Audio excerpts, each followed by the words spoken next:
Assalamualaikum warahmatullahi wabarakatuh. Salam sejahtera bagi kita semua. Sebelumnya kami ingin mengucapkan terima kasih kepada Ibu Mimanisma selaku dosen ilmu kealaman dasar di Universitas Indraprasta PGRI Jakarta. Sebelumnya izinkan saya mengenalkan anggota kelompok saya. Perkenalkan, nama saya Aisy Saheza Nur Rahman dengan NPM 202214500284. Lalu selanjutnya ada Melinia Rahma Putri dengan NPM 202214500285. Dan yang terakhir ada Gina Akila dengan NPM 202214500317. Apa itu isu lingkungan alam? Isu lingkungan adalah dampak negatif dari aktivitas manusia terhadap lingkungan biofisik. Isu lingkungan sebagai isu kontemporer dalam ilmu hubungan internasional ada sejak setelah masa Perang Dunia Kedua. Faktor terpenting dalam permasalahan lingkungan adalah besarnya populasi manusia. Pertumbuhan penduduk yang pesat menimbulkan tantangan yang dicoba diatasi dengan pembangunan dan industrialisasi. Namun, industrialisasi di samping mempercepat persediaan segala kebutuhan hidup manusia, juga memberi dampak negatif terhadap manusia akibat terjadinya pencemaran lingkungan. Isu lingkungan global. Masalah kerusakan lingkungan hidup menjadi salah satu isu yang paling sering dibahas baik oleh pemerintah, peneliti, dan badan organisasi lokal maupun internasional. Sebelum saya membahas tentang isu lingkungan global, saya akan menjelaskan apa yang dimaksud dengan isu lingkungan global. Isu lingkungan global merupakan permasalahan lingkungan dan dampak yang ditimbulkan dari permasalahan lingkungan tersebut mengakibatkan dampak yang luas dan serius bagi dunia serta menyeluruh. Adapun beberapa masalah lingkungan hidup yang menjadi sorotan secara global diantaranya pemanasan global, penipisan lapisan ozon, efek rumah kaca, dan hujan asam. Permasalahan tersebut menjadi perhatian dan perlu tindakan serius untuk kelangsungan hidup manusia. Pemanasan global. Pemanasan global juga disebut dengan perubahan iklim atau krisis iklim. Adalah suatu proses meningkatnya suhu rata-rata udara, atmosfer, laut, dan daratan bumi. Organisasi Kesehatan Dunia atau yang biasa disebut dengan WHO menyebut perubahan iklim sebagai ancaman terbesar bagi kesehatan global di abad ke-21. Bahkan, jika upaya untuk meminimalisir pemanasan di masa depan berhasil, beberapa efek akan terus berlanjut selama berabad-abad. Ini termasuk kenaikan permukaan laut dan lautan yang lebih hangat dan dengan pH yang lebih asam. Pemanasan global disebabkan oleh jumlah konsumsi bahan bakar kendaraan, hasil pembakaran industri, penggunaan CFC seperti AC, kulkas, dan botol aerosol, pembakaran hutan, dan gas metana yang berasal dari kotoran ternak dan mikroba di rawa-rawa. Aktivitas tersebut kemudian menghasilkan konsentrasi gas CO2 di atmosfer dan membentuk efek rumah kaca yang menjadi penyebab pemanasan global di bumi. Penipisan lapisan ozon. Fenomena alam ini terjadi pada lapisan atmosfer di atas permukaan bumi. Lapisan ozon berada di lapisan atmosfer yang disebut stratosfer dan berada di ketinggian 15 hingga 35 km di atas permukaan bumi. Dampak penipisan lapisan ozon berbahaya bagi manusia karena unsur unik bumi memiliki fungsi penting dalam menjaga eksistensi kehidupan. Menyebabkannya, senyawa yang bernama klorofluorokarbon atau yang lebih dikenal dengan istilah CFC adalah penyebab utama dari rusaknya lapisan ozon. CFC merupakan molekul yang mengandung karbon, klor, dan fluorin. CFC ini biasanya ditemukan pada alat pendingin, aerosol, dan produk-produk plastik. Ketika CFC terkena sinar ultraviolet di atmosfer, CFC akan terpecah menjadi senyawa yaitu klorin, lalu kemudian bereaksi dengan oksigen pada ozon dan memecah molekul ozon. Ketika molekul ozon pecah, maka rusak pula lapisan ozon tersebut. Efek rumah kaca. Efek rumah kaca adalah kemampuan atmosfer untuk mempertahankan suhu udara panas yang nyaman dalam perubahan nilai yang kecil. Unsur pembentuk efek rumah kaca ialah gas rumah kaca yang menahan panas keluar dari bumi. Peran utama adanya efek rumah kaca adalah suhu udara di bumi dapat berada pada nilai nyaman bagi makhluk hidup. Tanpa efek rumah kaca, bumi akan memiliki suhu rata-rata yang sangat dingin serta dapat membahayakan keberlangsungan hidup dari makhluk hidup. Lalu, bagaimana proses terjadinya efek rumah kaca? 1. Sinar matahari mencapai atmosfer bumi, sebagian akan dipantulkan kembali ke luar angkasa. 2. Sinar yang masuk ke bumi diserap oleh tanah dan lautan untuk menghangatkan bumi. 3. Panas dari bumi kembali terpancar ke angkasa.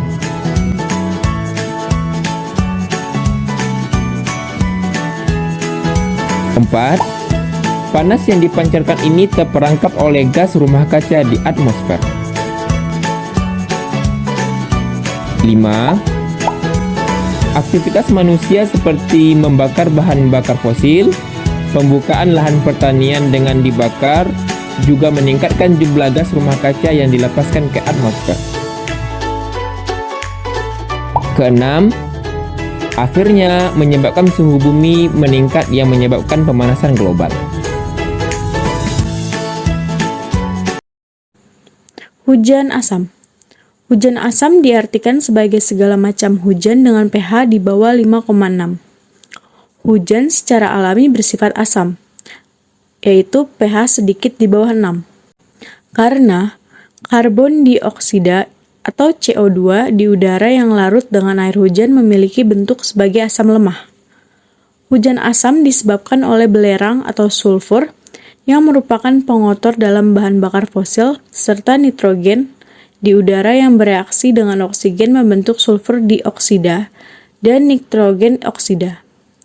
Zat-zat ini berdifusi ke atmosfer dan bereaksi dengan air untuk membentuk asam sulfat dan asam nitrat yang mudah larut, sehingga jatuh bersama air hujan. Air hujan yang asam tersebut akan meningkatkan kadar keasaman tanah dan air permukaan yang terbukti berbahaya bagi kehidupan ikan dan tanaman. Penyebab utama hujan asam adalah pembakaran bahan bakar fosil untuk menghasilkan listrik.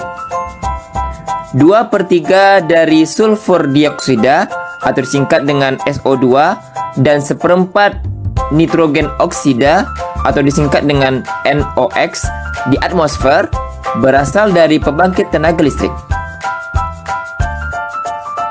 Kemudian, dari kendaraan dan alat berat, dari manufaktur, kilang minyak, dan industri lainnya.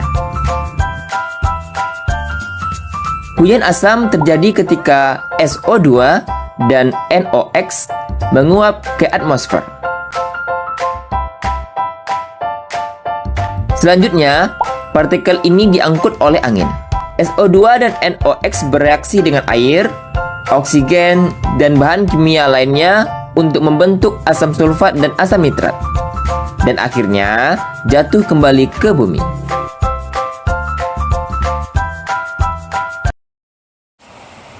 Setelah membahas isu lingkungan global, di sini saya akan membahas isu lingkungan nasional. Apa sih yang dimaksud dengan isu lingkungan nasional?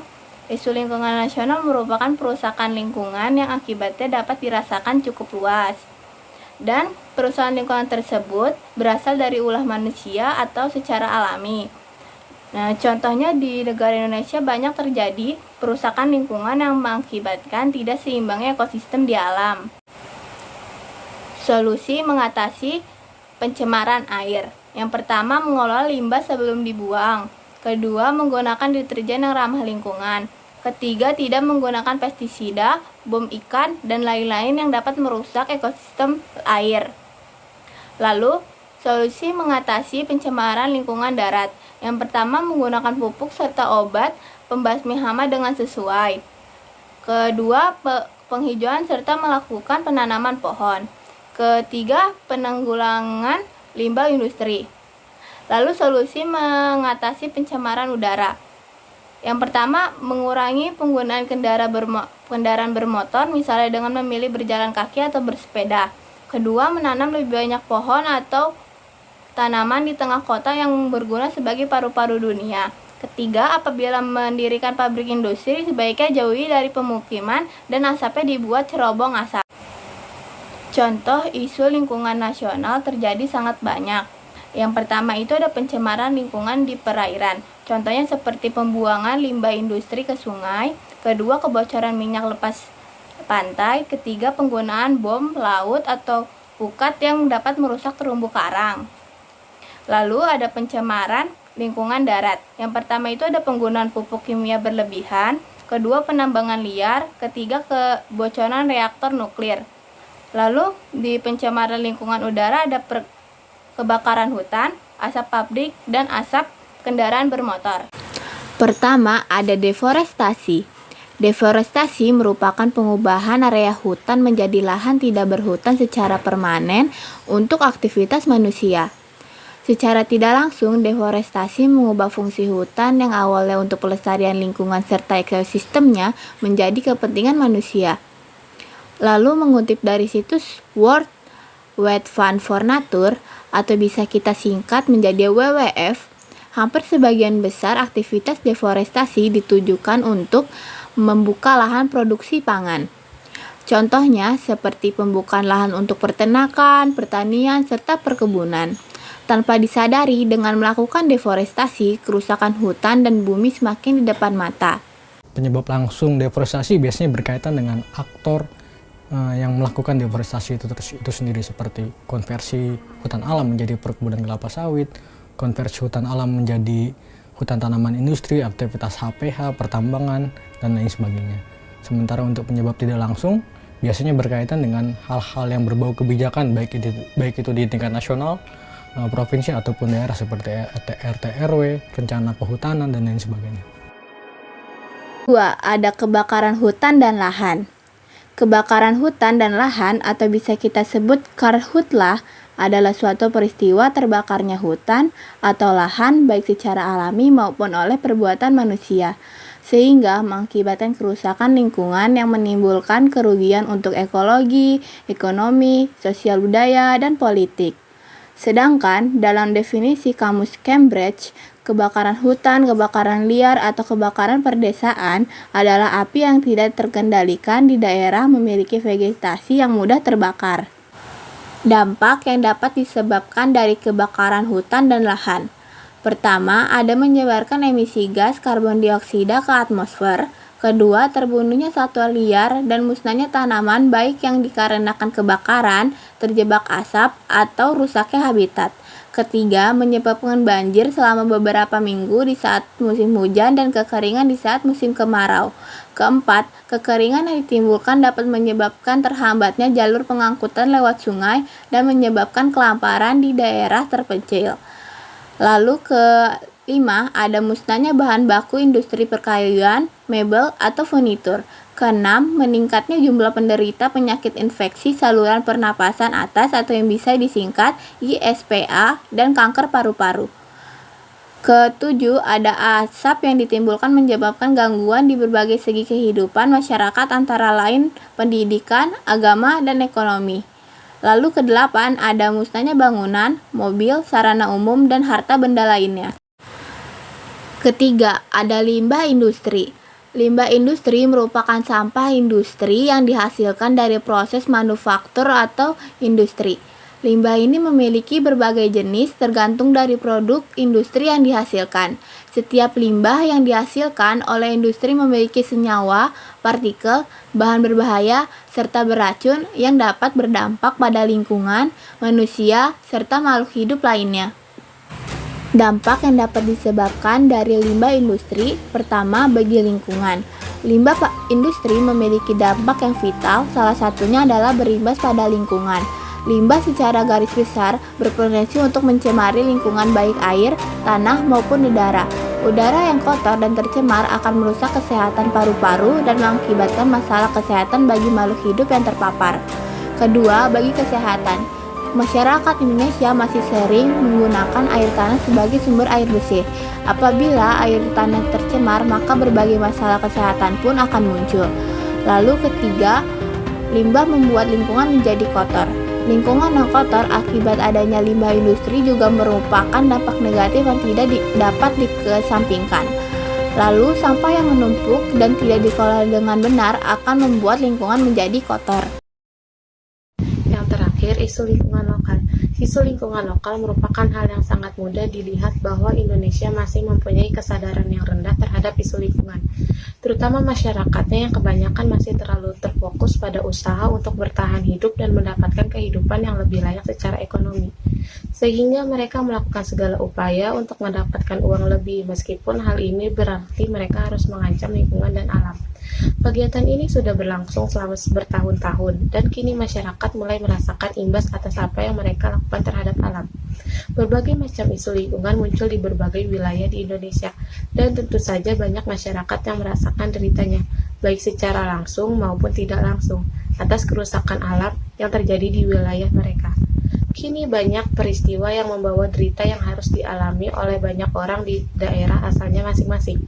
Dan hal ini terjadi bukan tanpa sebab yang berkaitan dengan ulah manusia terhadap alam. Ada banyak berita mengenai dampak lingkungan lokal yang terjadi di berbagai wilayah di Indonesia, di antaranya banjir. Banjir merupakan fenomena alam ketika sungai tidak dapat menampung limpahan air hujan karena proses infiltrasi mengalami penurunan. Hal tersebut terjadi karena daerah hijau sebagai penahan larian air hujan berkurang. Seperti bencana alam lainnya, baik gempa bumi, angin topan, tsunami, dan banjir tentu menimbulkan dampak bagi manusia dan lingkungan. Kerugian materi dan non-materi yang dialami juga akan memberikan trauma dalam jangka waktu tertentu. Sejumlah warga Kabupaten Lahat, Sumatera Selatan panik saat banjir bandang menyeret sejumlah rumah serta warung makan. Tak hanya mengakibatkan kerusakan rumah, banjir juga merusak lahan persawahan warga. BPBD dan tim gabungan TNI Polri masih mendata kerusakan rumah dan perkebunan, serta dilaporkan satu warga meninggal dunia terseret banjir. Berikutnya longsor. Longsor merupakan terkikisnya daratan oleh air aliran karena penahanan air aliran berkurang. Dampak dari longsor ialah terjadinya kerusakan tempat tinggal atau tempat kegiatan aktivitas seperti ladang, sawah, dan juga bisa mengganggu transportasi kegiatan perekonomian. Dampaknya sangat dirasakan bagi daerah lokal dan ada kemungkinan berantai ke daerah lain. Kejadian longsor ini diketahui terjadi pada Kamis tanggal 9 bulan 3 atau bulan Maret 2023, tepatnya kemarin, bermula saat curah hujan yang sangat tinggi atau intensitas yang sangat tinggi terjadi di sebagian wilayah Lampung Barat. Nah, yang terakhir, erosi pantai.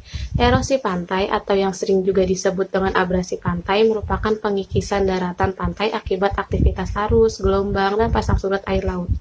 Erosi pantai dengan tingkat kerusakan yang cukup tinggi mempunyai dampak bagi pelestarian lingkungan, kehidupan sosial ekonomi, dan kesehatan masyarakat pesisir pantai.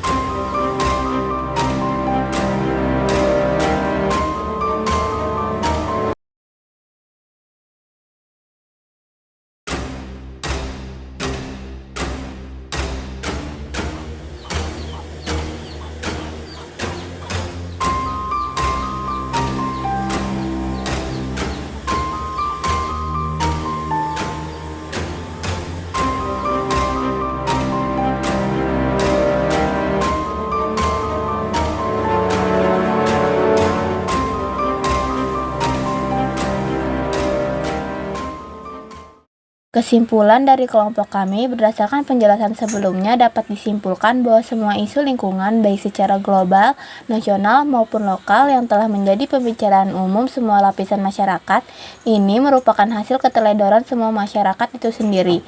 Kesalahan bukan hanya milik pemerintah atau pengusaha pabrik yang mengeluarkan limbah sembarangan, tetapi juga kesalahan semua lapisan masyarakat yang masih tidak peduli terhadap lingkungan sekitarnya, seperti dengan tidak membuang sampah pada tempatnya dan masih banyak hal lainnya. Sekian video pembahasan dari kami, semoga video pembahasan ini dapat bermanfaat bagi kita semua. Kurang lebihnya kami mohon maaf jika ada salah dalam penyampaian kata. Terima kasih. Wassalamualaikum warahmatullahi wabarakatuh.